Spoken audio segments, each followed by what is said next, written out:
Vamos a continuar con nuestra serie de los Corintios y estamos en el capítulo 2. Abra su Biblia allí. Corintios y específicamente en el capítulo 2 y vamos a continuar donde quedamos la semana pasada. ¿Cuántos saben, amén, que la voluntad de Dios es que nosotros podamos andar en el Espíritu y comprender las cosas espirituales que Él tiene que decirnos? Amén. Vamos a ver qué dice la Biblia entonces en el capítulo 2 de Primera a los Corintios. Vamos a leer desde el versículo 6 hasta el 16. Dice: sin embargo, hablamos sabiduría entre los que han alcanzado madurez. Y sabiduría no de este siglo, ni de los príncipes de este siglo que perecen, mas hablamos sabiduría de Dios en misterio, la sabiduría oculta, la cual Dios predestinó antes de los siglos para nuestra gloria, a la que ninguno de los príncipes de este siglo conoció, porque si la hubiesen conocido, nunca habrían crucificado al Señor de gloria.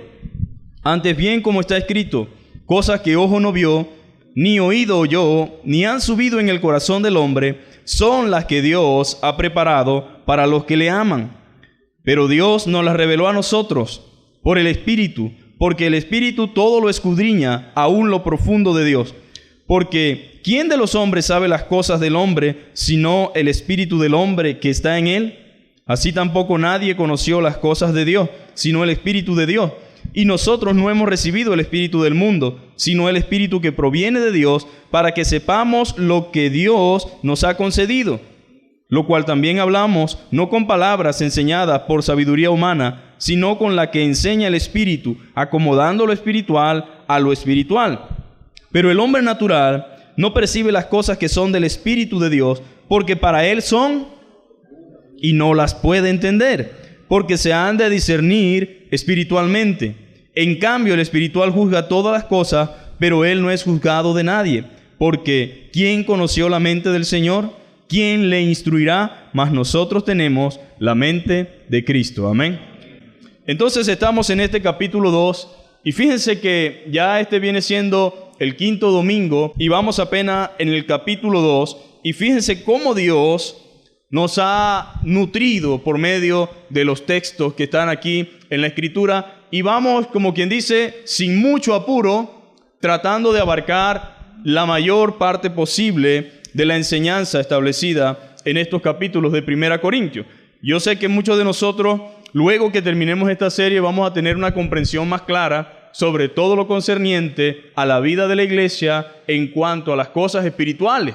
Muchas veces nosotros hablamos de las cosas espirituales como loritos, ¿verdad? Repitiendo lo que otros dicen, hablando cualquier cosa y cualquier experiencia que no por ser una experiencia significa que sea mala, pero no puede ser una norma ni una regla para la iglesia ni para todos los creyentes. Todos los creyentes no vamos a experimentar lo mismo en cuanto a experiencia personal, pero sí podemos tener un conocimiento colectivo en general, todos y cada uno de los que estamos aquí, en cuanto a lo que Dios dice. Y una de las cosas que Pablo está hablando en este capítulo 2, acuérdense que iniciamos una parte que tenía que ver con la división, ¿no? La división de la iglesia. Y la división giraba en torno precisamente al liderazgo, estaba en torno a las divisiones que habían entre los creyentes con respecto al conocimiento.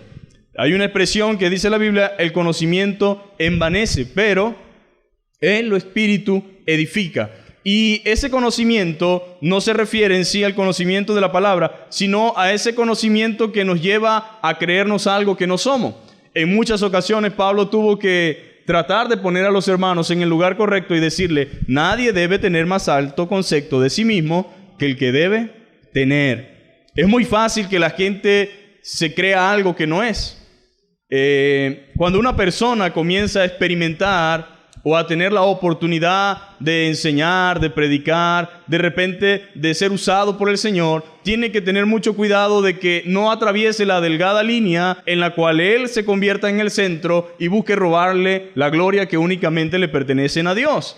Ahora, habían en esta iglesia muchas dificultades.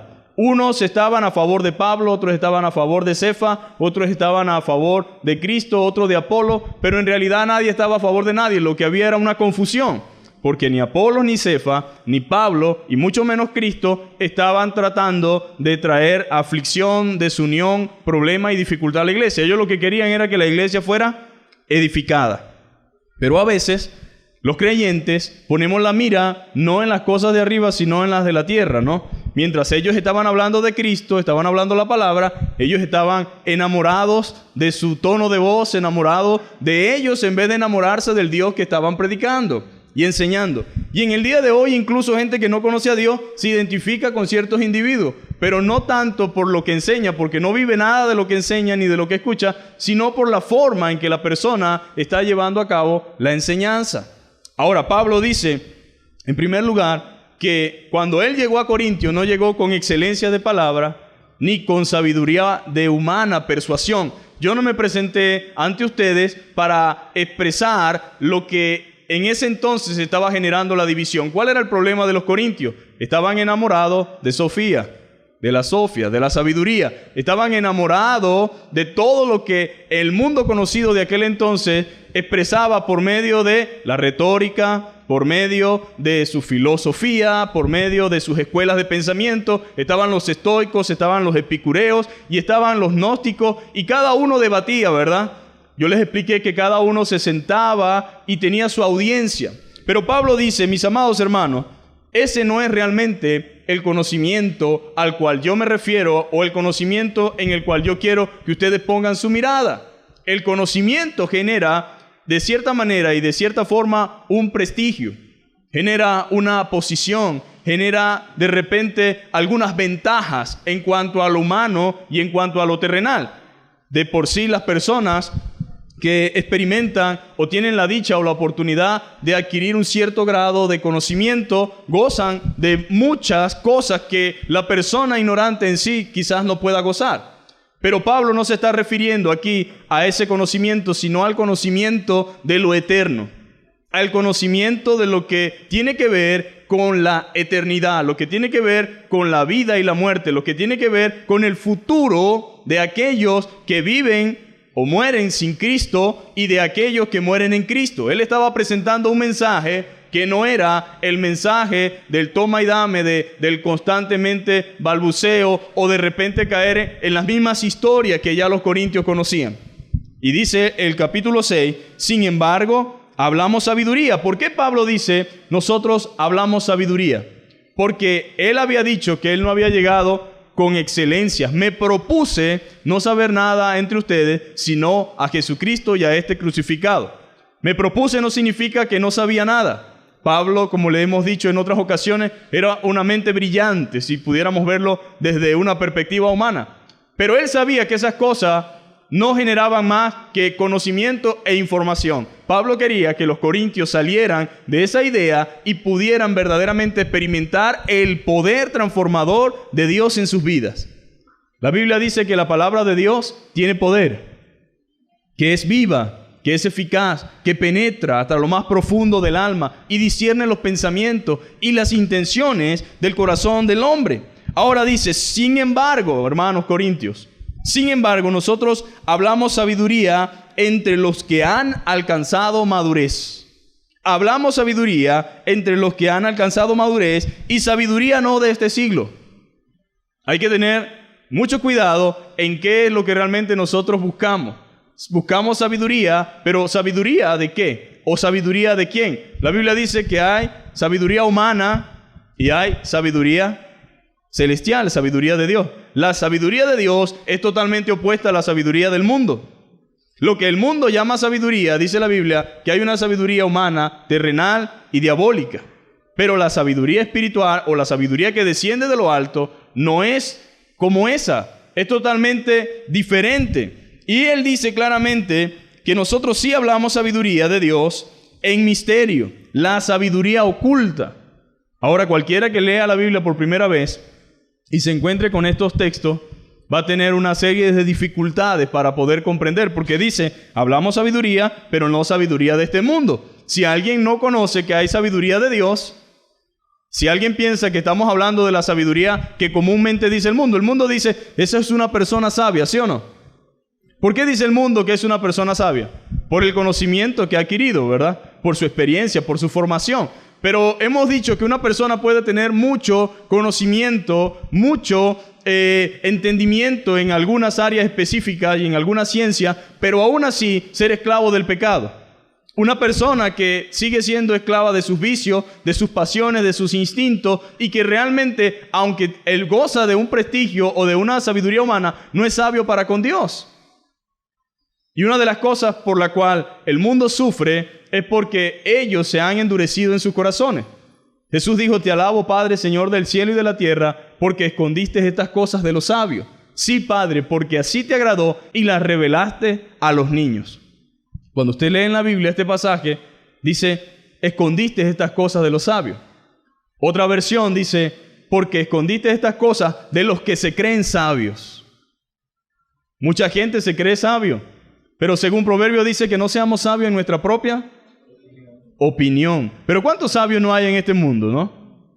Cada quien se cree sabio en su propia opinión.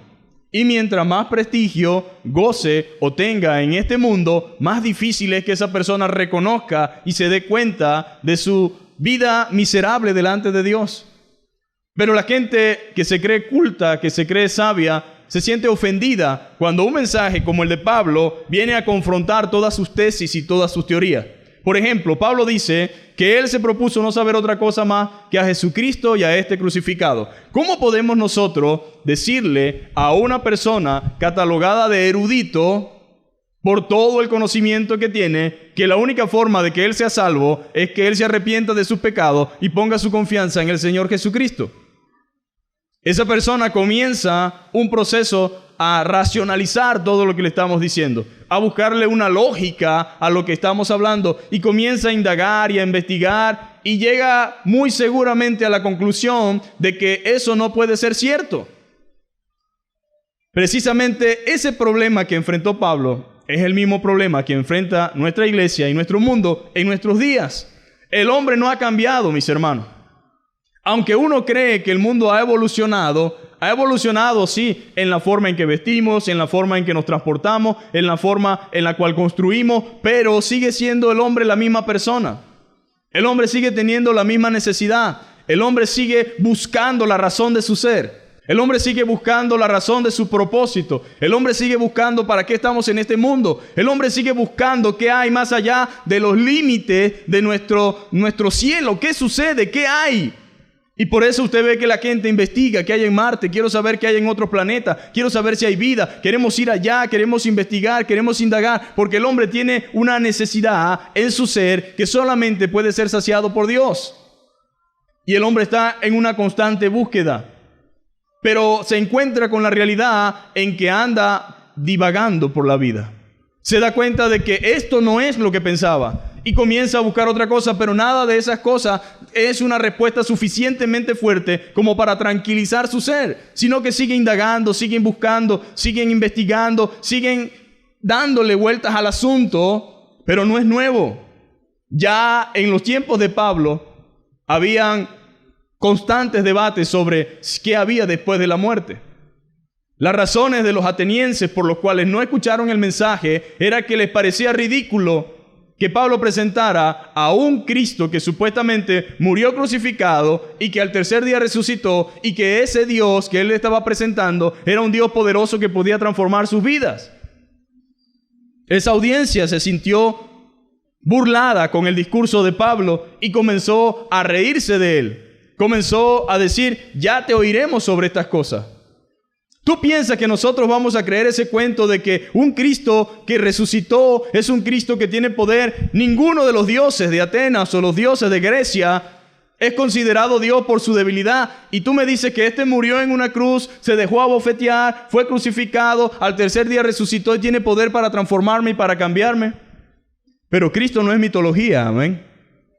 Cristo no es un Dios que nos hicimos nosotros o que imaginamos, sino que es un Dios real. Ahora Pablo dice: sí hay sabiduría, y lo que queremos hablar esta mañana es la verdadera sabiduría. La verdadera sabiduría no es la que el mundo presenta. Mire, yo siempre le digo a los hermanos, el mundo va de mal en peor, como dice la Biblia. El mundo en su sabiduría inventa cosas para destruir su propia especie. para destruirnos a nosotros mismos. El mundo en su sabiduría realmente ha aportado más males que cosas buenas a nuestras vidas. Pero la verdadera sabiduría no está en el mundo, sino en Dios.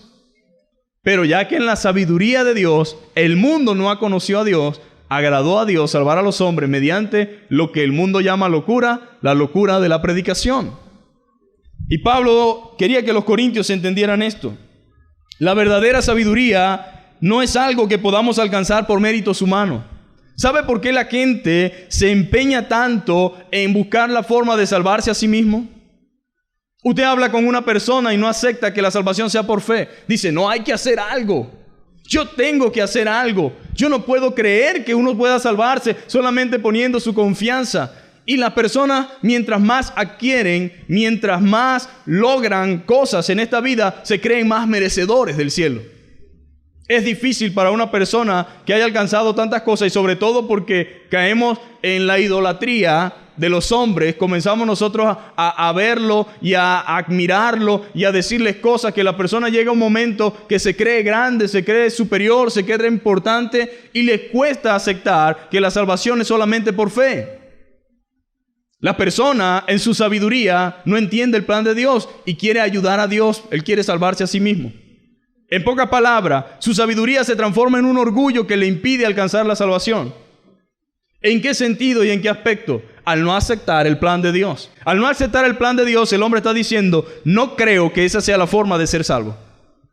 Y entonces el hombre crea su propio camino hacia la salvación, que no es otra cosa más que su camino hacia la perdición.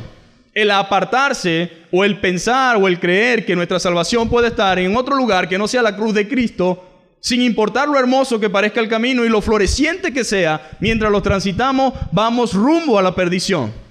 Vamos rumbo a la desgracia, vamos rumbo a la tragedia espiritual de nuestras almas. Y por eso Pablo insiste tanto en esto. Por eso él se queda en ese capítulo y comienza a hablarle y dice, mis amados hermanos, la verdadera sabiduría se encuentra en Dios y solamente es posible mediante la revelación de Dios. Cuando el hombre comienza a querer conocer a Dios y comienza a dar sus opiniones acerca de Dios, ¿por qué creen ustedes que nosotros usamos la Biblia para todo?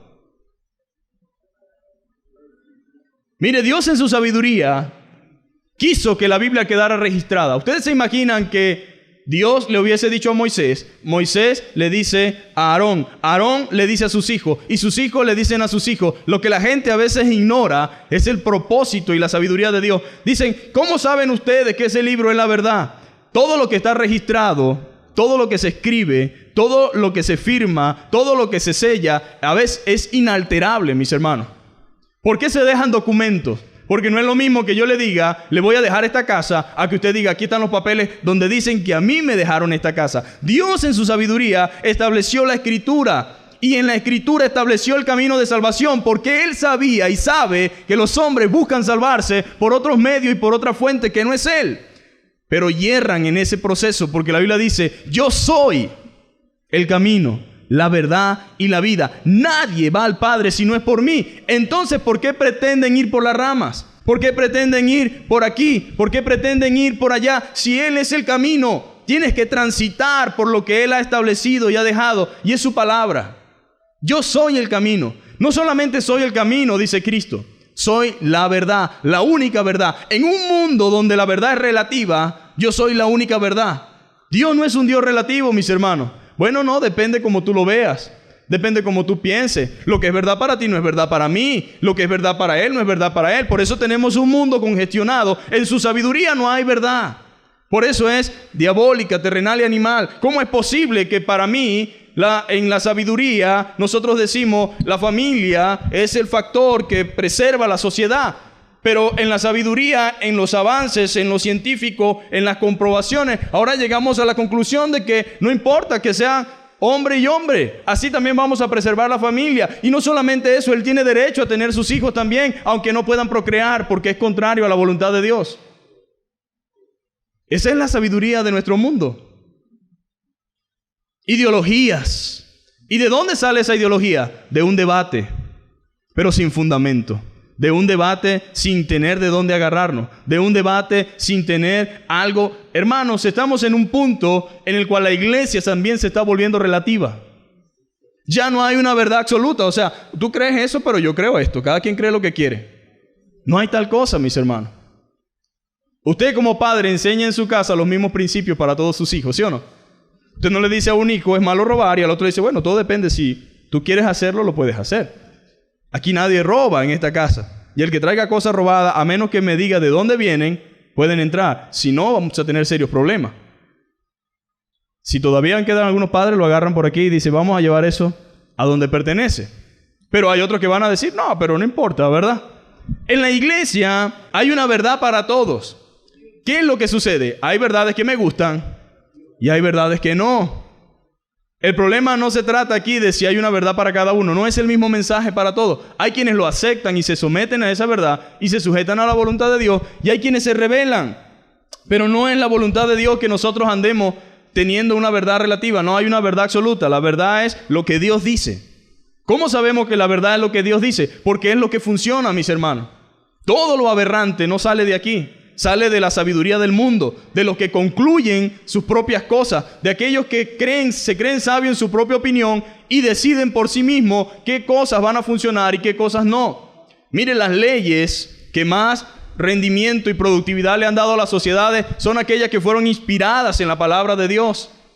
Pero estamos en un proceso de nuevas legislaciones, de nuevas leyes, donde estamos dándole laxitud a las leyes que ya existen y comenzando a implementar una cantidad de leyes debiluchas que lo que generan es tragedia y dolor, miseria. Y a ese ritmo que vamos, hermanos, realmente va a ser muy lamentable para aquellos que perduren o persistan aquí en la tierra. Pero ahí está Dios mostrándonos. Entonces, verdaderamente la Escritura fue dejada para preservar la verdad de Dios. Van a haber personas que van a decir, a mí me parece, pero gloria a Dios que tenemos la palabra, porque lo que ella dice es lo que es verdad. No podemos venir a la iglesia a que nos hablen de nuestra propia sabiduría, ¿verdad? Bueno, yo voy a hablarles de mi sabiduría, voy a hablarles de lo que yo creo, voy a darle mi opinión personal de lo que a mí me parece que esto significa. No, nadie viene a la iglesia a escuchar las opiniones personales de alguien. Venimos a la iglesia a escuchar la palabra de Dios, a concluir lo que el Espíritu Santo nos dice por medio de las Escrituras. Ahora alguien dirá, y bueno, ¿y cómo sé yo que tú me estás diciendo la verdad? Bueno, el Espíritu Santo da testimonio a nuestro espíritu. El Espíritu Santo confirma. Y no solamente eso, usted tiene la libertad. Porque toda persona que enseñe la verdad no tiene por qué tener temor de que alguien confronte esa verdad o quiera ver si eso es verdad. Para mí es un gozo que alguien salga de aquí y diga con una inquietud, quiero investigar, quiero indagar, quiero buscar. Porque sé, si yo estoy buscando la verdad, si usted quiere la verdad, mis hermanos, es la verdad en cualquier lugar del mundo, en cualquier parte, en mandarín, en cantonés, en inglés, en francés. La verdad es la verdad donde quiera que usted se encuentre. Y ella siempre va a protegerse a sí misma. No necesita nadie quien la proteja. Por eso se dice que la Biblia está blindada a sí misma. Ella misma se protege a sí misma. Lo que hay es que nosotros realmente estudiamos superficialmente o no comprendemos con claridad lo que la Biblia dice, pero no porque no tengamos la posibilidad de comprenderlo, sino por la necesidad de indagar correctamente. Entonces ahí está Pablo, hablando. Los hombres entonces quieren conocer a Dios a su manera, porque no aceptan el Dios de la Biblia. Porque el Dios de la Biblia restringe. El Dios de la Biblia exige, el Dios de la Biblia condena, el Dios de la Biblia dice que no, el Dios de la Biblia dice que sí a algunas cosas, el Dios de la Biblia revela su carácter y dice cómo quiere Él que sea adorado. Pero los hombres decimos, bueno, yo siembro mi arbolito, dice la Biblia, ¿verdad? El árbol crece, yo mismo lo corto con el hacha, yo mismo lo tallo, yo mismo me hago mi imagen y yo mismo lo adoro. Entonces cuando la Biblia, ese es cuando uno hace nuestro propio camino hacia Dios, cuando nosotros mismos buscamos la forma de agradar a Dios. Esa es la sabiduría del mundo, que de sabio no tiene nada, cuando usted analiza correctamente lo que estamos hablando. Pero eso es a lo que nos llevan nuestras conclusiones. Por eso el hombre no puede conocer a Dios a menos que el Espíritu Santo se lo revele, a menos que sea Dios quien se manifieste a su vida. Pero si dejamos que cada quien sea el que abra su camino hacia Dios, entonces vemos todas las aberraciones que existen. Hay quien dice, Dios me dijo, Dios me habló, y crea una nueva religión, un nuevo grupo. Hay quien dice que él realmente recibió una visión celestial y dice nos vamos todos a Ocumare, nos metemos en la montaña porque Dios viene esta semana. Hay tantas cosas que han salido como resultado de no guiarnos por la sabiduría de Dios, sino por la sabiduría. Hay tantos problemas que se generan en la iglesia por las opiniones de los pastores, las opiniones de los líderes, que en vez de hablar de Dios, comenzamos a hablar de nuestras cosas, de nuestras experiencias, y genera confusión en la mente de los creyentes. Pero este no es Pablo, mis hermanos. Yo no llegué aquí a contarle mis experiencias, dice Pablo. Me propuse no saber nada de lo que sé, porque créanme, sé bastante, podía decir Pablo. Yo tengo de qué jactarme y de qué gloriarme. Conozco al derecho y al revés la Biblia. Conozco todo lo que tiene que ver con la ley, pero no vengo a hablarle de eso, por muy impresionante y por muchos beneficios que se me genere. En este momento, para que Cristo sea formado en sus vidas, quiero hacerme el ignorante. Voy a hacerme el que no sé nada y voy a repetir el mensaje más importante, que es el mensaje que los puede llevar a la salvación y a la vida eterna. Ese es Pablo hablando a los corintios. Ahora, se recibe mediante la revelación de Dios. Es el Espíritu Santo quien nos ayuda a entender y a comprender la sabiduría de Dios. Como hemos visto anteriormente, la sabiduría de Dios es locura para el mundo y por lo tanto no la pueden comprender.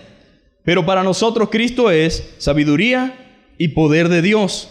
Muchísimos hombres, mis hermanos, a través de la historia, que han brillado en el mundo secular como personas excepcionales y con capacidades y habilidades intelectuales, han tenido que reconocer que si algo les ha dificultado en la vida, ha sido poder comprender la Biblia.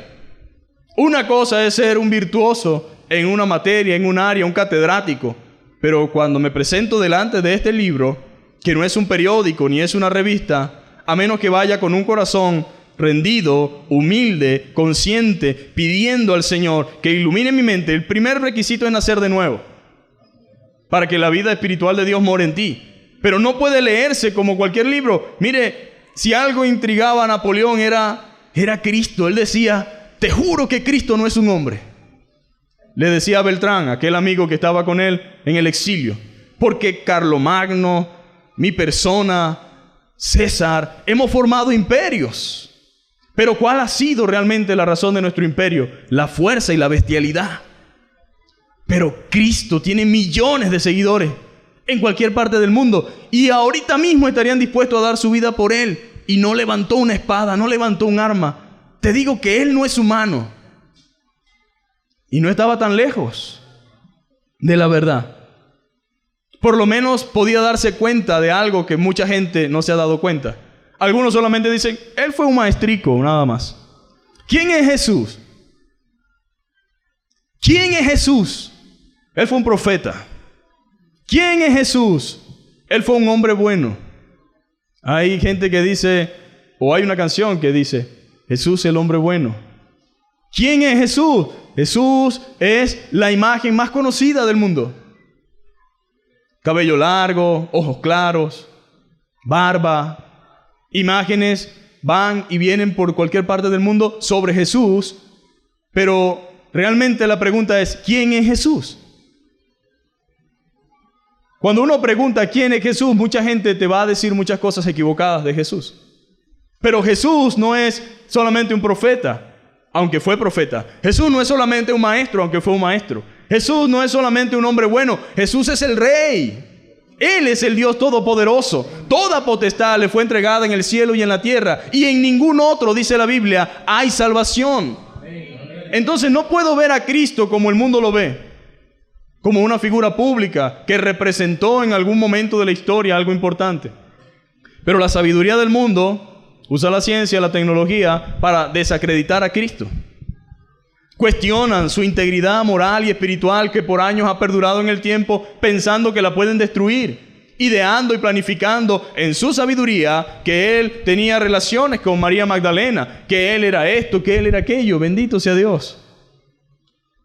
Si esa es la ignorancia, si esa es la sabiduría del mundo, no me lo quiero imaginar en ignorancia.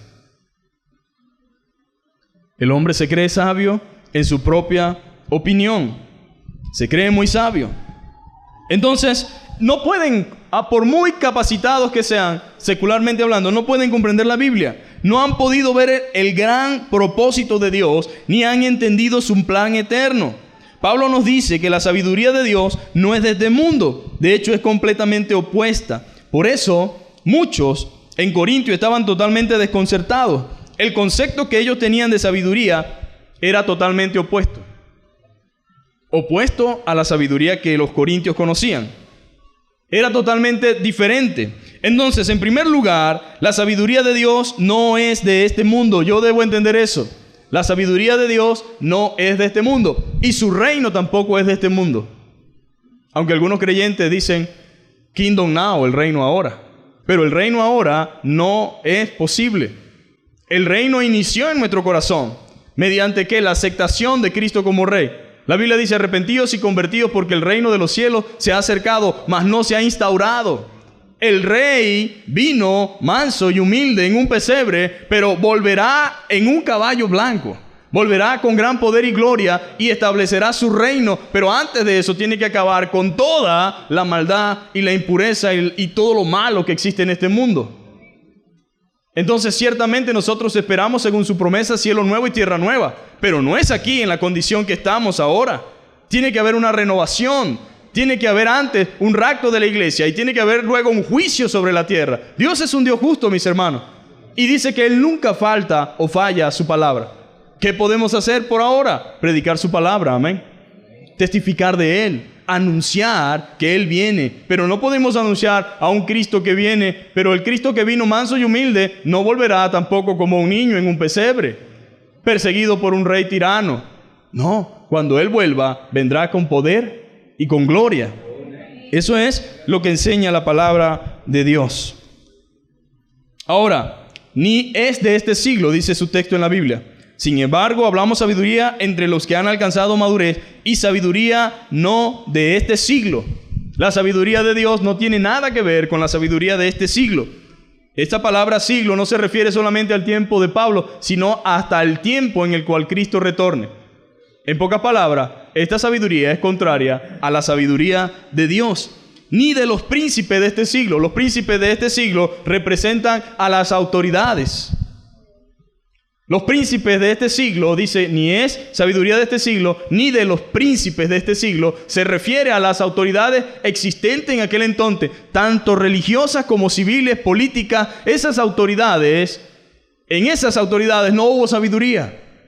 Ni siquiera en la autoridad religiosa.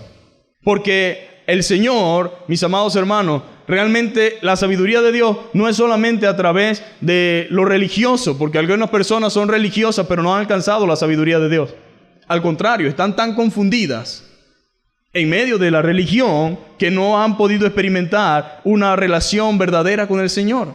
De manera que tanto las autoridades religiosas como las autoridades romanas, políticas del momento, no pudieron ver realmente al Señor. No pudieron comprenderlo. Y dice, porque no es sabiduría humana, no es de este siglo, ni de los príncipes de este siglo que perecen. No tiene nada que ver con ellos. No es una sabiduría de este siglo. No es una sabiduría fugaz. No es una sabiduría cambiable. La sabiduría de Dios no cambia. Y como decía el canto, y su entendimiento no hay quien lo alcance, ¿verdad? Escuchen las naciones, Jehová eterno es. No desfallece. La mente humana es finita, ¿verdad? Tiene limitaciones. Tiene un cierto punto donde ya no doy más. Hay un límite, hay una parte en la cual ya yo no puedo comprender más allá. Por muy lejos que esté uno de otro, hay un tope en el conocimiento humano. Pero Dios no está limitado por tiempo, por espacio. Cuando la gente comienza a pensar ¿de dónde salió Dios?, el diablo se aprovecha para decirle ¿de dónde salió Dios? Hay personas que han hecho investigaciones exhaustivas para saber, para comprender, para conocer. Hay dos cosas que pueden suceder. O termina dándose cuenta que Dios es real y verdadero, o termina peor que cuando empezó. Esas son las únicas dos cosas que han sucedido en el mundo. Y los ateos tienen contradicciones entre sí mismos. Porque por un lado dice que la tierra se formó de la nada, pero ¿qué es la nada? Que hubo una materia, que hubo esto, pero ¿quién hizo la materia? Hay tantas cosas que no tienen realmente sustento, son solamente teorías. Teorías, argumentos sin comprobación ni científica. No hay forma de comprobar científicamente ciertas circunstancias, ciertos hechos. Ni siquiera hay la mayoría de las cosas que la gente usa para tratar de poner por tierra la fe cristiana no tienen sustento científico. Son científicos que suponen en su teoría que creen que pudiera ser, que pudiera manifestarse de esta forma y de esta manera tal hecho o tal cosa, pero no hay una garantía que usted pueda palpar y tocar. Son simplemente argumentos. Han existido antes, han existido durante la historia y van a seguir existiendo en nuestros tiempos. La pregunta es, ¿qué va a creer usted? ¿Qué va a decidir confiar usted en qué? ¿Va a confiar realmente en lo que la sabiduría del mundo dice o en lo que Dios dice? A veces cuando usted hace un análisis sencillo, tan simple como realmente se pudo haber formado la tierra de la nada, se pudo haber formado la tierra realmente de una explosión, se pudo haber formado la tierra a través de esto, estudie. Pero no puede solamente estudiar eso sin estudiar la otra verdad que está aquí. Un estudio serio requiere que yo estudie ambas partes.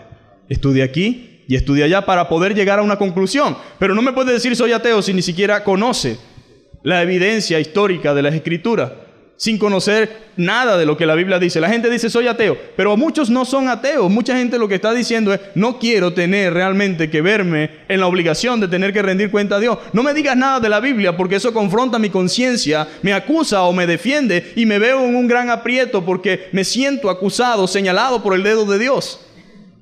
Y lo que está queriendo decir, no quiero sentirme así. Pero no es tal cosa como que yo soy ateo. ¿Por qué eres ateo? Eres ateo, pero ay, que Dios haga un milagro. Eres ateo, pero hasta que las cosas se complican, ¿verdad? Entonces eso me dice a mí que hay gente que dice que es atea, pero no es atea. Un ateo no cree en Dios, no espera milagro, no confía. Entonces lo que hay es una cantidad de personas que tienen temor de lo que la Biblia dice y no quieren escuchar el mensaje. Ahora, ahí está la sabiduría de Dios, la sabiduría del Señor, la sabiduría de Cristo. Y Pablo trata de identificarlo y dice, mire, no es la sabiduría de este siglo ni la sabiduría de los príncipes de este siglo. Y luego dice que perecen. ¿Dónde está Aristóteles? ¿Dónde están todos ellos? Esos grandes maestros. ¿Dónde están todos los personajes influyentes de la historia? Poco a poco van quedando en el olvido. Y a medida que pasa el tiempo, más en el olvido. Ahora, ¿dónde está Cristo?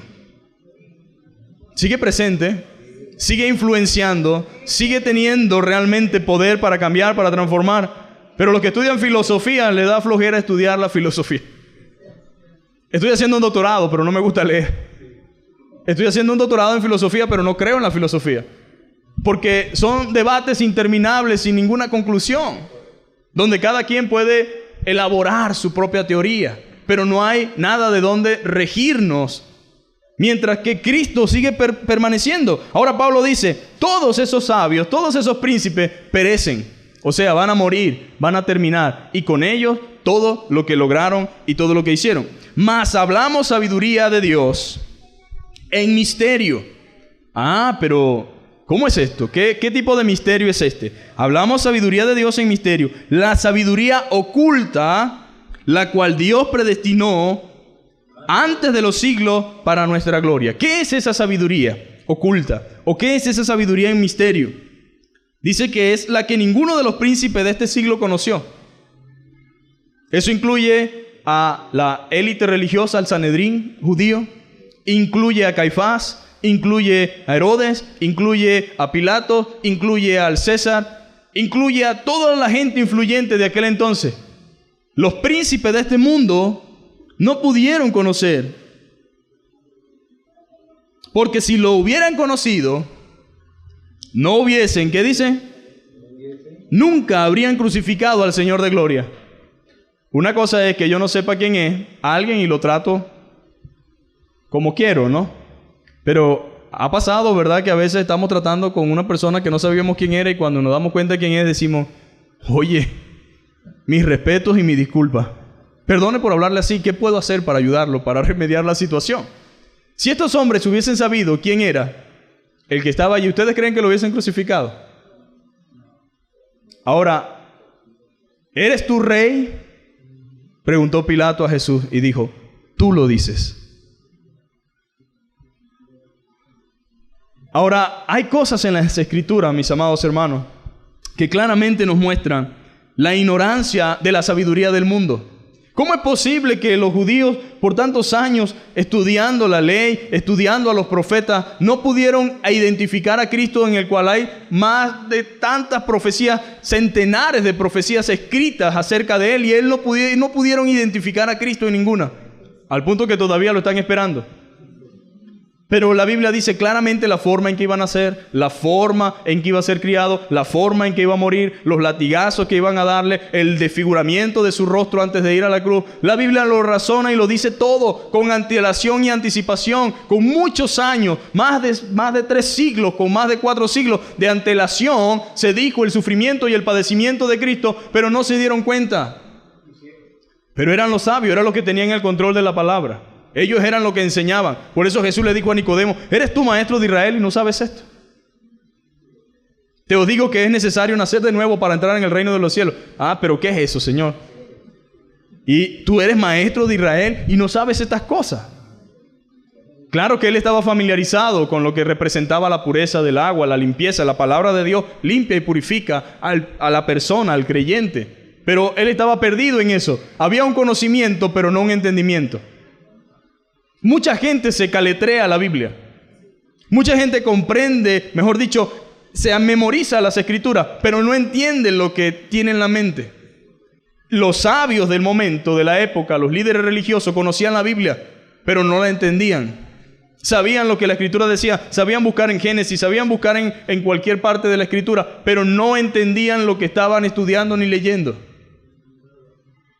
Y así es el mundo. El mundo sabe que esta es la Biblia. Pero el mundo no entiende ni papa, ni pío de la Escritura. Ellos pueden entender de repente la parte que tiene que ver con la historia. Hay historiadores como Claudio Josefo y muchos otros más que no fueron creyentes, por así decirlo, de hombres de fe, pero que vieron de cerca y experimentaron y relataron todos los hechos. Por eso tienen tanto peso. La historia del cristianismo tiene su fundamento en la palabra de Dios, pero tiene el peso que tiene porque no fueron precisamente cristianos los que relataron la historia, sino que fueron personas de influencia en el mundo conocido que dejaron plasmado la verdad acerca de Cristo y sus discípulos. Como dando testimonio a Dios, no lo decimos nosotros, el mundo lo dice de nosotros.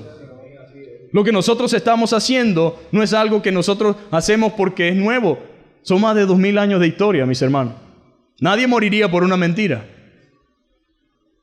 Nadie estaría dispuesto a sufrir el oprobio por algo que no es cierto. Le aseguro que si esto hubiese sido mentira, Pablo no predicara. Y Pablo dijo, si Cristo no resucitó, vana es entonces nuestra predicación. No tiene sentido. En pocas palabras, él está diciendo, es algo ridículo que yo les predique sobre la vida, sobre la muerte y la resurrección, si Cristo no resucitó.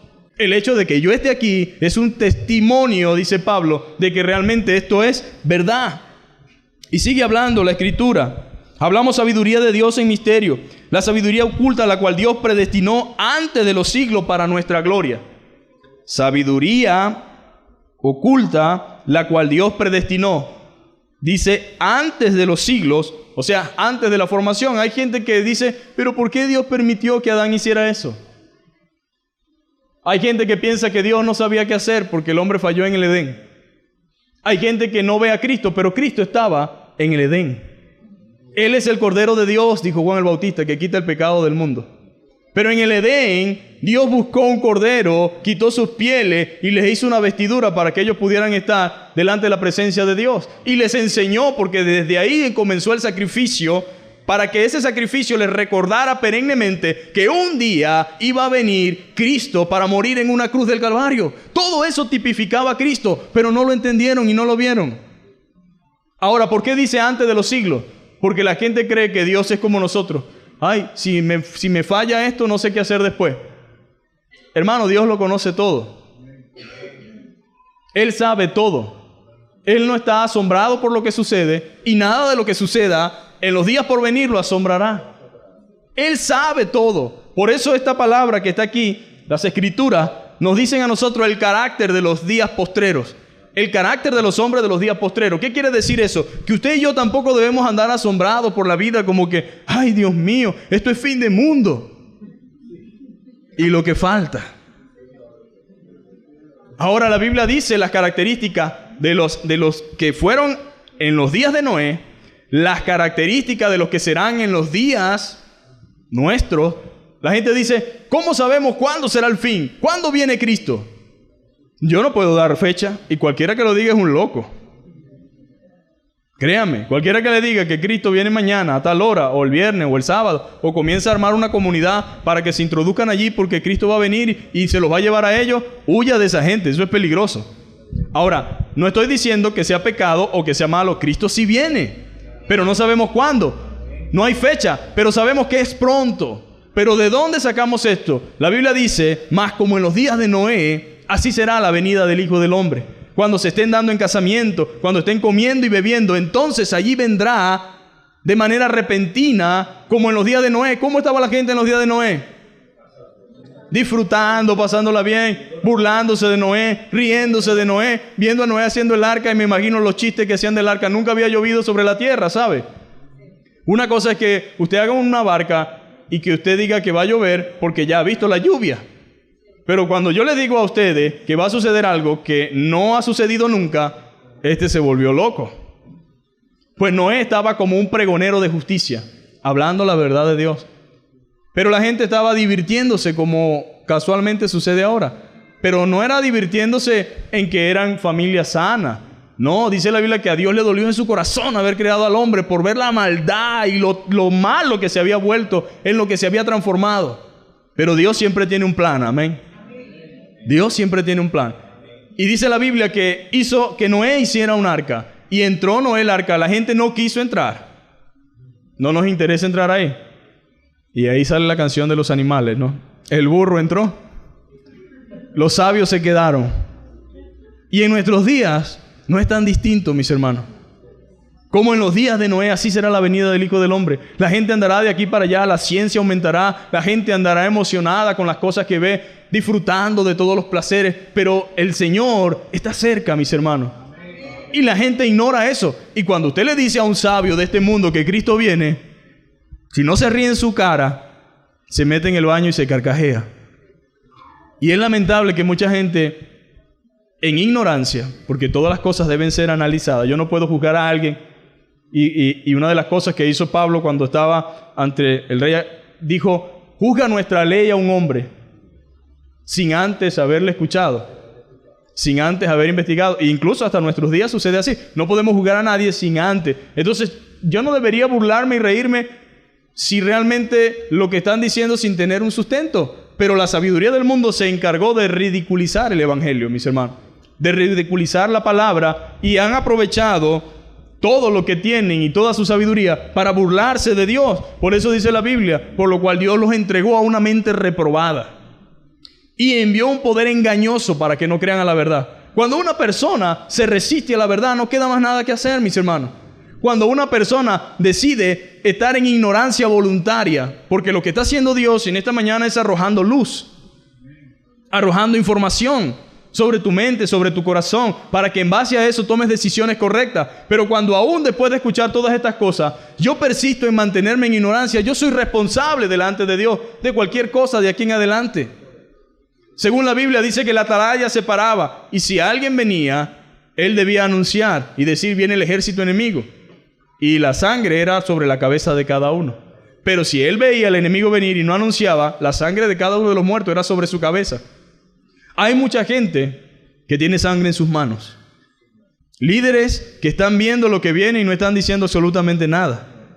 Pero también es cierto que hay mucha gente que su sangre será sobre su cabeza, porque son los únicos responsables de su perdición y de su destrucción. No es que Dios es malo, como la gente dice. ¿Dónde está Dios? Esa es la sabiduría del mundo.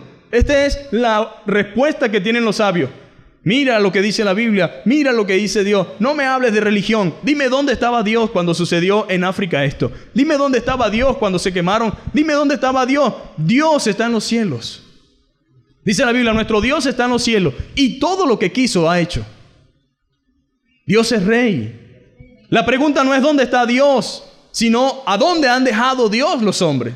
Quieren hacer responsable a Dios de su propia maldad, de su propio pecado. Cuando se les habla de Dios, no quieren nada de Dios. A mí no me hables de Dios. ¿Dónde está Dios? Mejor dicho es, ¿dónde estás tú ahora? Dios está en los cielos. Pero la gente quiere, en su sabiduría, llegar a la conclusión de dónde está Dios. ¿Por qué permite Dios esto? ¿Por qué tú vives así? La paga del pecado es la muerte. ¿Qué esperamos nosotros? ¿Qué esperamos de lo que estamos sembrando? Estamos sembrando maldad, odio, devastación y estamos esperando flores, estamos esperando amor, estamos esperando paz y estamos haciendo la guerra, estamos esperando paz cuando estamos sembrando discordia, maldad, egoísmo, envidia, resentimiento, odio. Estamos viviendo de manera impía constantemente y estamos incluso desobedeciendo, aún sabiendo lo bueno. Y la Biblia dice que el que sabe hacer lo bueno y no le hace, le es pecado. Pero ¿dónde está Dios?, dicen los sabios. La ignorancia del mundo, de los líderes del mundo. Dice, ninguno de los príncipes de este siglo. Ahora, ¿cuál era ese misterio? ¿Cuál era esa forma? Este término misterio, mis hermanos, no se refiere a algo desconcertante, sino a la verdad conocida por Dios antes del tiempo que Él ha mantenido en secreto hasta el tiempo apropiado en el que Él decide revelarlo. Dios reveló su plan eterno por medio de sus profetas. Isaías 53 es la profecía más conocida y más clara acerca de Cristo. El que vea Isaías 53, mas Él herido fue por nuestras rebeliones, molido fue por nuestros pecados, el castigo de nuestra paz fue sobre Él, y por sus llagas fuimos. Y luego dice, no había hermosura en Él, no había apariencia en Él, no había nada atractivo en Él para que le deseemos. ¿Por qué ustedes creen que la gente desprecia a Cristo? Su propio pueblo lo despreció, porque Él vino con una actitud humilde. Su pueblo lo despreció porque Él vino con unas ideas contrarias a las ideas del mundo. El mundo es poder y control y dominio. Pero Cristo no vino a establecer ningún imperio. Él no vino realmente a sacar ningún imperio. Él vino a otras cosas, a establecer un reino espiritual en el corazón de la gente. Entonces dijeron, no, ese rey flojo no queremos. Es más, Él vino en un pollino. Díganme ustedes, ¿qué general viene en un pollino? ¿Qué soldado va a creer en un general que viene arriando un pollino? ¿Cómo era el caballo de Bolívar? Blanco. Era un caballo, ¿verdad?, que debió haber tenido cualidades y debió ser muy diferente al caballo de los llaneros. El caballo de Bolívar era el caballo de Bolívar. Pero Cristo no montó ningún caballo. Dijo, ¿cómo este va a dirigir un imperio, a sacar un imperio en ese pollino? No entendieron en su sabiduría. No comprendieron lo que la Escritura decía. Ahora, la idea es que nosotros podamos entender que Dios reveló eso a través de los apóstoles, a través de los profetas. La verdad que Dios estableció antes del tiempo en la sabiduría del Evangelio. Mire, Dios se reveló a través del Evangelio. Y voy a invitarle a que abramos nuestra Biblia en Efesios. Vamos a ir por unos segundos. Y ya vamos a ir terminando, mis hermanos.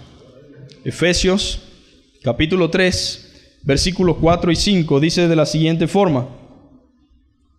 Hablando acerca del misterio de Pablo a los gentiles. Vamos a leer desde el 1. Dice, por esta causa yo, Pablo, prisionero de Cristo Jesús, por vosotros los gentiles, eso significa el pueblo que no era judío. Si es que habéis oído de la administración de la gracia de Dios, que me fue dada para con vosotros, que por revelación me fue declarado, dice, el misterio, como antes lo he escrito brevemente, leyendo lo cual podéis entender cuál sea mi conocimiento en el misterio de Cristo, misterio que en otras generaciones no se dio a conocer a los hijos de los hombres, como ahora es revelado a sus santos apóstoles y profetas por el Espíritu. Pablo está diciendo, a mí me fue dado como encomienda revelar el misterio del cual se refiere la Biblia es Cristo, mis hermanos. Cristo es el misterio oculto para los judíos, oculto para las religiones paganas, oculto para mucha gente. Pero ¿quién es ese misterio que Pablo tenía que revelar? Dice que era Cristo. Dice que los gentiles son coherederos. Este es el misterio. Pero nosotros somos infieles para los musulmanes. Nosotros somos para los judíos impuros por las comidas que comemos, por la forma en que vivimos, por la forma en que resolvemos. Pero mire el misterio que ellos no entienden. Nosotros sí lo entendemos, por eso oramos por el pueblo judío, oramos por la conversión de muchos de ellos. Y dice que los gentiles son coherederos. usted y yo somos coherederos y miembros del mismo cuerpo y copartícipe de la promesa en Cristo Jesús por medio del Evangelio. Para eso vino Pablo, para revelar esa extraordinaria y gran verdad. Ese es el misterio que ellos no entendieron. Pero en el versículo 8 hasta el 12 dice: a mí que soy menos que el más pequeño de todos los santos, dice Pablo. Y aunque no estamos hablando de eso, quiero que preste mucha atención la actitud humilde del apóstol Pablo. Pablo dice: a mí que soy el menos que el más pequeño de todos los santos, me fue dada esta gracia de anunciar entre los gentiles el evangelio de las inescrutables riquezas de Cristo y de aclarar a todos cuál sea la dispensación del misterio escondido desde los siglos en Dios, que creó todas las cosas, para que la multiforme sabiduría de Dios sea ahora dada a conocer por medio de la iglesia a los principados, a las potestades de los lugares celestiales, conforme al propósito eterno que hizo en Cristo Jesús nuestro Señor, en quien tenemos seguridad y acceso con confianza por medio de la fe en Él. Ahora, claramente, el Señor nos muestra a través de la Escritura que ese misterio revelado, ese misterio era el Señor Jesucristo. Ese misterio era el que Pablo estaba presentándole a los corintios. Esa es la verdadera sabiduría. Mire, la Biblia dice: ¿de qué le sirve al hombre ganarse todo el mundo si pierde su alma? ¿De qué sirve todo lo que puede haber alcanzado si lo más glorioso que puede obtener un hombre es su inmortalidad? ¿Sabía? Todo hombre desea la inmortalidad. La frustración más grande de todo líder, sea bueno o malo, es saber que un día va a enfrentar la muerte. Solo Cristo da la vida eterna, dijeron los españoles cuando llegaron a la fuente de la juventud. ¿Han visto la película? Estaban buscando la fuente de la juventud y solo Cristo da la vida eterna. Dice el españolete, y es cierto, solamente Cristo. La gente busca la inmortalidad creyendo en mitos y en fábulas, en cuentos que dicen que come esto, que come aquello, que anda para allá, que báñate aquí. Nada de eso va a dar eternidad. Todos vamos rumbo a la muerte. La única diferencia está en que cuando llegue ese momento solamente hay dos lugares donde vamos a pasar la eternidad. Lo que hay que decirle a la gente: tú tienes eternidad, tú eres inmortal, solamente que hay un lugar de tormento y hay un lugar de dicha eterna con el Señor. ¿En qué lugar quieres estar? Pero todos somos eternos. Dios puso eternidad en el corazón del hombre, dice la Biblia en Eclesiastés. Todos tienen eternidad. No la busquen, la tienen. Ahora lo que tienen que buscar es su salvación. ¿Cuál es la diferencia entre un salvo y un no salvo? El salvo va eternamente a la presencia de Dios. El no salvo va a un lugar separado eternamente de la presencia de Dios. Y hay una referencia a eso. Está el rico y Lázaro. Ambos murieron. Uno gozó de muchos bienes terrenales, de una posición, era reverenciado. Me imagino el momento en que murió, cómo fue aquel evento. Y me imagino cuando murió Lázaro, murió un perro más. Entierren, abran una fosa común, métanlo allí. Él no tenía quizás, pero habían dos lugares a donde cada uno fue en particular. Uno fue al seno de Abraham, que representa el lugar de reposo, y el otro fue a un lugar de tormento literal. Hay muchas religiones que no creen en el infierno. Yo no puedo creer eso. Mire, alguien que tenga deseos de ayudarnos tiene que decirnos la verdad de las cosas. Pero cuando una religión me dice a mí que no existe infierno, entonces no hay un Dios justo. No me puede vender la imagen de un Dios bueno, de un Dios justo, de un Dios fiel que no va a hacer justicia. No podemos nosotros esperar justicia en este mundo. Por eso no hay justicia en el mundo, por la corrupción del hombre, ¿sí o no? Pero Dios no es como nosotros, mis hermanos. Dice que Él no cambia. Su carácter es inmutable. Y dice que una de las características del carácter de Dios es que es un Dios santo, justo y verdadero. Y dice la Biblia: ¿acaso Dios no hará justicia a sus escogidos que claman a Él de día y de noche? Dios va a hacer justicia en su tiempo, en su momento, no en el momento en que nosotros lo queremos. Yo sé que muchos de nosotros tenemos hambre y sed de justicia, y eso es una bienaventuranza. Porque Él dijo: bienaventurados los que tienen hambre y sed de justicia, porque ellos serán saciados. Nosotros vamos a ver, mis amados hermanos, y vamos a ser testigos de la justicia celestial, de la justicia divina, en el tiempo de Dios. Pero estos hombres, dice la Biblia, que uno fue al seno de Abraham y el otro a un lugar de tormento. Y estando en el lugar de tormento, dijo: Padre Abraham, te ruego que envíes a Lázaro a que moje su dedo en agua y lo pase por mis labios, porque estoy ardiendo en llama. Yo sé que para muchos esto es algo que pensarán que lo usan para atemorizar a las personas. Hermano, la idea del infierno no es que nosotros queramos atemorizar a nadie. Fue Dios quien quiso que estuviese en su palabra. La Biblia habla del infierno como un lugar real y un lugar de tormento, donde el gusano nunca muere, dice, y donde el sufrimiento es constante. Y dice la Biblia que es mejor entrar al reino de los cielos, que nos falte alguno de nuestros miembros, que todo nuestro cuerpo sea echado en el infierno, porque ahí será el lloro y el crujir de dientes. Ahora, estos no son juegos. Y lo más sorprendente de esto es que el hombre le dice así al Señor, en este caso a Abraham, y él le dice: hijo, hay una gran cima entre este lugar y el otro. Ni los que están aquí van para allá, ni los que van para allá vienen para acá. O sea, esto no es un lugar turístico donde la gente va y entra y sale cuando quiere, como mucha gente lo plantea en algunas ocasiones. Hay una cima que me impide a mí ir allá. Y otra cosa, le dijo: padre Abraham, entonces envíalo a mi familia. Hermano, qué tremendo esto. La salvación es individual y no colectiva.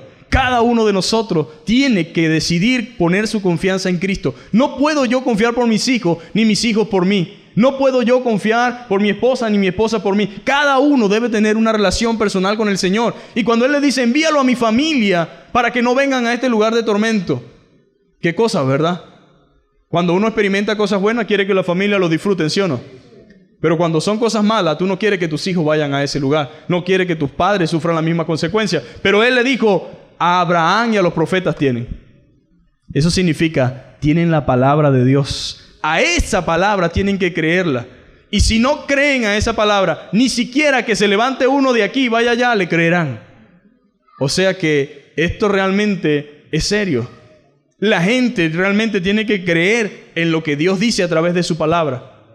Y la única forma de ser salvo, mis hermanos, es aceptando el mensaje y aceptando lo que el Señor está mostrándonos a través de la Escritura. Pero también dice la Biblia en Primera de Pedro, y vaya allí a Primera de Pedro, y específicamente en el capítulo 1, versículo 10 en adelante, dice lo siguiente: los profetas, oiga bien, esto es para que no quede excusa de lo que ya se había dicho, los profetas que profetizaron la gracia destinada a ustedes, que estaban en ellos, el cual anunciaba de antemano los sufrimientos de Cristo. A veces nosotros decimos, y hay hermanos, sobre todo cuando son nuevos creyentes: ay, ¿por qué Cristo hizo eso? Si Cristo no hace eso, no estuviéramos aquí. Él no lo sorprendió la muerte. Él oró por eso. Padre, si es posible que pase de mí esta copa, pero que no se haga como yo quiero, sino como tú quieres. Incluso Pedro, un hermano bueno, se le atravesó y le dijo: Señor, no hagas esto, que estas cosas no te acontezcan. Apártate de mí, Satanás, porque no pones la mira en las cosas de arriba, sino en las de la tierra.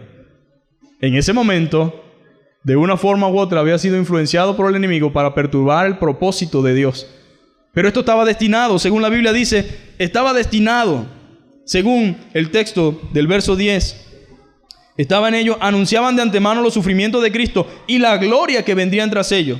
A esto se las reveló, que no para sí mismos, sino para nosotros, administraban las cosas que ahora os son anunciadas, por lo que os han predicado el Evangelio, por el Espíritu Santo enviado desde el cielo, cosas en las cuales anhelan mirar los ángeles. Y ahí usted puede ir a Romanos, puede ir a Colosenses y puede ir a Mateo, puede ir a muchos otros textos que afirman y confirman lo que estamos hablando. Aunque este misterio de salvación ya no sigue siendo algo que la mente humana lo pueda entender de todo. O sea, el mundo no entiende eso completamente, pero nosotros en Cristo sí, amén. Para nosotros es claro, lo podemos entender, lo podemos comprender, pero mucha gente estas cosas no la entiende, no puede entenderlo del todo. Y ese misterio se relaciona con el amor de Dios, el cual es tan profundo que el hombre no es capaz de comprenderlo totalmente. Ahora sigue diciendo la Biblia en Primera de Corintios, en el verso 2, lo siguiente: antes bien, como está escrito, cosas que ojo no vio, ni oído oyó, ni han subido en corazón del hombre, son las que Dios ha preparado para los que le aman. Ahora, acuérdense que nosotros tenemos que tener una coordinación de lo que estamos leyendo. A veces usamos este texto y decimos para referirnos al cielo, ¿verdad?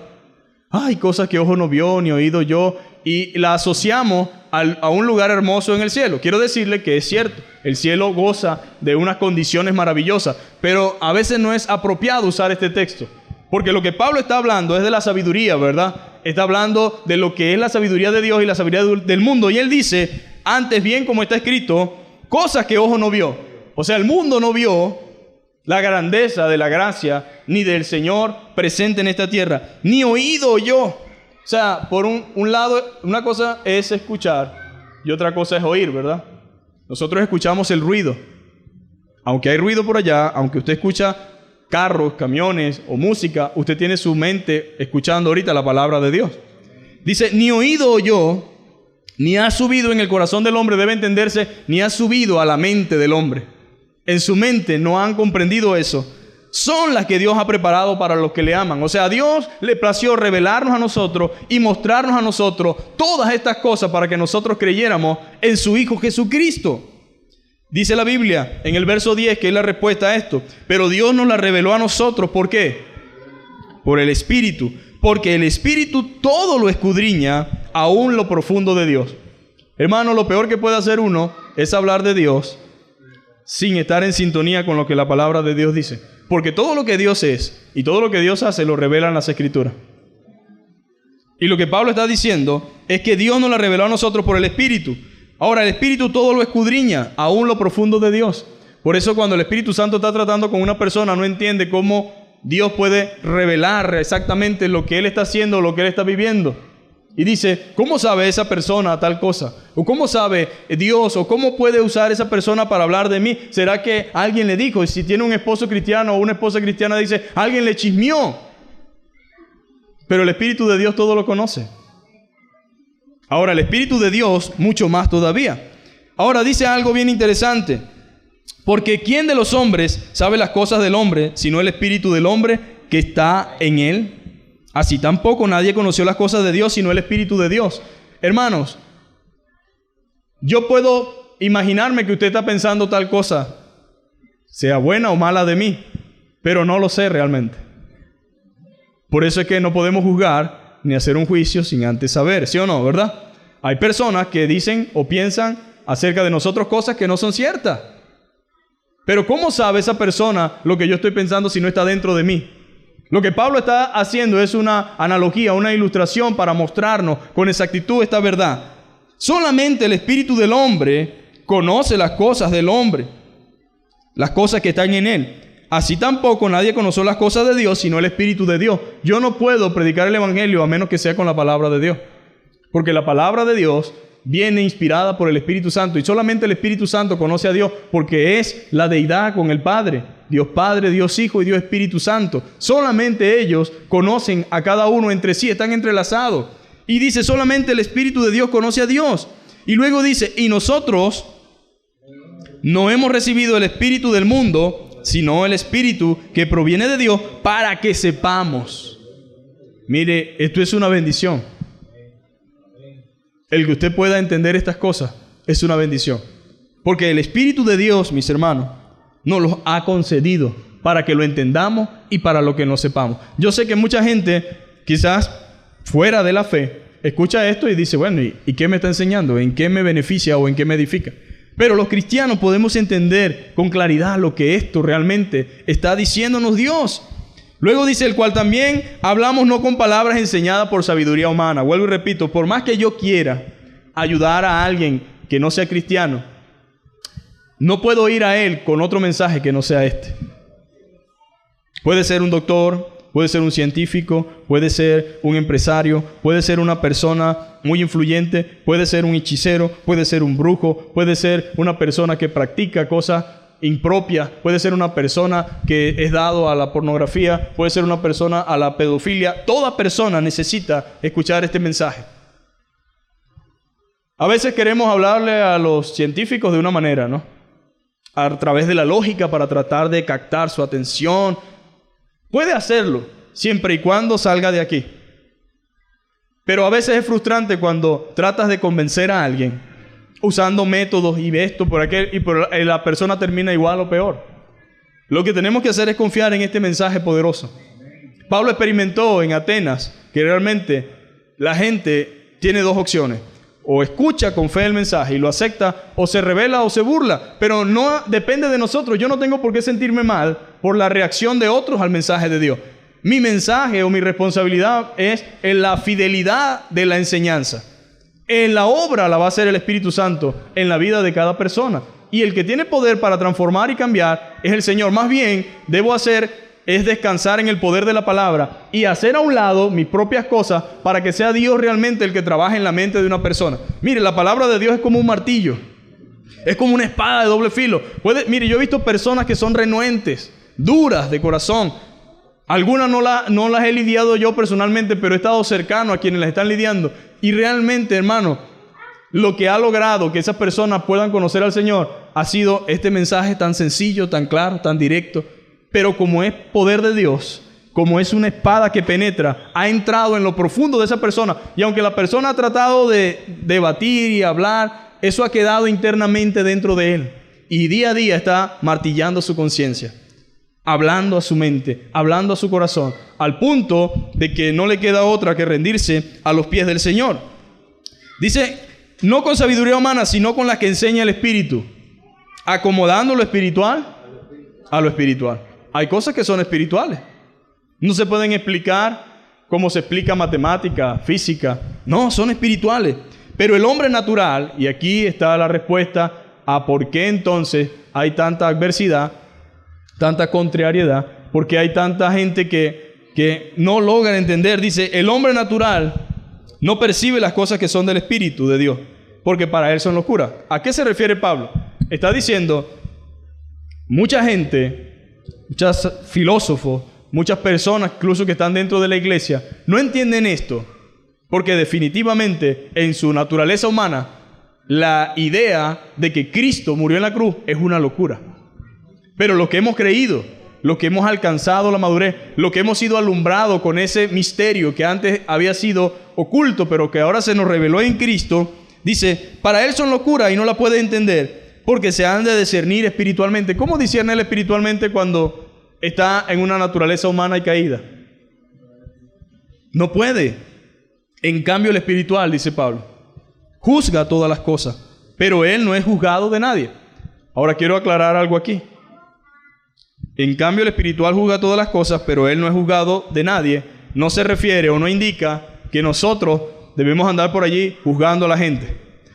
Esto tiene que ver con el hecho de lo que estamos hablando acerca de la evidencia de que Cristo murió en una cruz. Pablo está diciendo, realmente el espiritual juzga todas las cosas. Juzgar aquí tiene que ver con discernir, con entender, y tiene que ver con las cosas de las que estamos hablando. En este caso, la obra de salvación en la cruz. Pero él no es juzgado por nadie. ¿Cómo un mundano va a juzgarnos a nosotros si no tiene conocimiento? Desde luego que nos puede decir cosas, puede hablar feo y decir, están locos, pueden decir, ustedes son unos fanáticos, ustedes son unos religiosos, ustedes son unos hipócritas, pero no puede juzgarnos. O sea, aunque lo diga, eso no es un juicio correcto sobre nosotros. Primero, él no tiene el Espíritu de Dios. Segundo, él no entiende las cosas que estamos haciendo. ¿Qué cree la gente que estamos haciendo nosotros aquí? Perdiendo el tiempo. Así de sencillo. ¿Qué hace un domingo en la mañana un hombre que trabaja de lunes a sábado hasta las 9 de la noche en la iglesia? Pregúntele a su vecino y dígale, sé sincero, dime qué piensa. Te volviste loco. Ese día lavo, plancho, cocino, visito, la agarro para la familia, salgo a pasear. Pero ese día nosotros decimos, vamos a ir a escuchar la palabra de Dios. Entonces, ¿qué es la palabra de Dios para ellos? Lo que el pastor dice. Ellos no dicen, están escuchando la palabra, sino, bueno, ustedes que van allá a escuchar al pastor, a que el pastor les diga qué van a hacer. Yo pregunto, ¿ustedes hacen lo que yo les digo? Lo que dice la Biblia, ¿verdad? Y con todo, no todos hacen lo que la Biblia dice, porque si hicieran lo que la Biblia dice, no pasara lo que pasa muchas veces. Pero lo que quiero decirle es, el mundo no le entiende y le juzga. Pero nosotros estamos claros en que no estamos aquí para complacer a nadie, sino para glorificar a Dios. Porque hemos sido salvados por Él, hemos sido regenerados por Él y hemos nacido de nuevo. Porque ¿quién conoció la mente del Señor? ¿Quién le instruirá? Oye, estas palabras son en medio del círculo de Atenas, en medio de la ciudad cosmopolita donde estaba la erudición griega. esta palabra era ofensiva, aunque no era con esa intención. Por ejemplo, porque ¿quién conoció la mente del Señor? Es una pregunta y tiene que ver con la retórica y tiene que ver precisamente con la argumentación. ¿Quién conoció la mente del Señor? Entonces los sabios quieren decir algo, pero ¿qué decimos, verdad? Tenemos que esperar. ¿Quién le instruirá a él? Porque todos nosotros hemos sido enseñados. Platón, Aristóteles, Sócrates, el otro, yo no sé quién, nos dijo, nos enseñó. Estuvimos en una escuela, en esa escuela nos formaron. Si eras estoico, si eras epicureo, si eras de los que creía, ¿verdad?, que la vida era material solamente o si era solamente espíritu. Había una variedad de escuelas. Pero Pablo dice, ¿quién instruirá al Señor? ¿Quién lo instruyó a él? Él no recibió instrucción de nadie. Nadie le dijo, bueno, si tú vas a echar un piso, ¿cómo vas a hacer el mar? Bueno, agarra un cordel, ponlo allá, mide bien. Y ¿sabes cómo vas a hacer cuando llegues a un extremo de la tierra? ¿Qué va a suceder ahí? ¿Y si el agua se sale, Señor? Dios no consultó eso con nadie. Nadie le instruye a él. Mas nosotros, dice, tenemos la mente de Cristo. En nosotros está la mente de Cristo. Ahora, hermano, nosotros no somos muchos sabios según la carne. Quizás todos no podemos decir tengo un doctorado, ¿verdad? De repente no podemos decir tengo una especialidad en esto, aquello. Y el que la tiene también entiende que aunque lo haya logrado, aún con todo y eso, nada de eso se compara al conocimiento de Cristo. Pero de algo sí puedo decirle, usted debe sentirse agradecido con el Señor, orgulloso de que Dios le haya salvado y le haya redimido, y que en medio de un mundo de relativismo donde no existe verdad alguna, donde cada quien dice lo que cree que es verdad, en un mundo de frustración, porque créanme, las personas, sin importar el nivel académico de conocimiento, incluso de prestigio, se dice que cuando el hombre que pisó la luna por primera vez bajó a la tierra, cayó en una profunda depresión. Después de haber sido el centro de atención de la tierra, todo el mundo entrevistándolo, hablando, todo el mundo quería hablar con él. Él dice que cuando llegó a esta tierra nuevamente, cayó en una profunda depresión en la cual solamente Dios pudo ayudarlo a levantarse de allí. Ahora, quiero que sepa algo. Muchos eruditos en nuestros días están deprimidos. Muchos eruditos en nuestra vida no encuentran razón para vivir. Están de pie porque tienen una familia, porque están bajo el efecto de las pastillas, porque están bajo el efecto de algún psicotrópico, pero realmente no quieren vivir. Y mucha gente que ha alcanzado y acumulado de todo lo que nosotros nos podamos imaginar, tiene una gran insatisfacción en la vida y no le encuentra sentido a nada. Ahora, ¿qué quiero decir con esto? Nuestra sabiduría, mis hermanos, nuestro gozo, nuestro contentamiento, nuestro todo es el Señor. Nosotros tenemos un conocimiento, sea que vivamos, sea que muramos, dice la Biblia, ¿somos de quién? Del Señor. Y como dice aquel hermoso himno, si vivimos para Él vivimos, y si morimos para Él morimos. Sea que vivamos o sea que muramos, le pertenecemos a Dios. No tenemos control del mañana, pero confiamos en la garantía que tenemos en Dios. Sabemos que realmente el mundo va de mal en peor, pero nosotros esperamos según nuestras promesas, cielo nuevo y tierra nueva. Nosotros realmente tenemos necesidades, claro que sí. Tenemos de repente tribulaciones, claro que sí. También somos humanos y también padecemos, pero tenemos una simiente y una esperanza viva. Hemos renacido de una esperanza viva. Y la fe, dice la palabra, la esperanza no avergüenza, porque el amor de Dios ha sido derramado en nuestros corazones.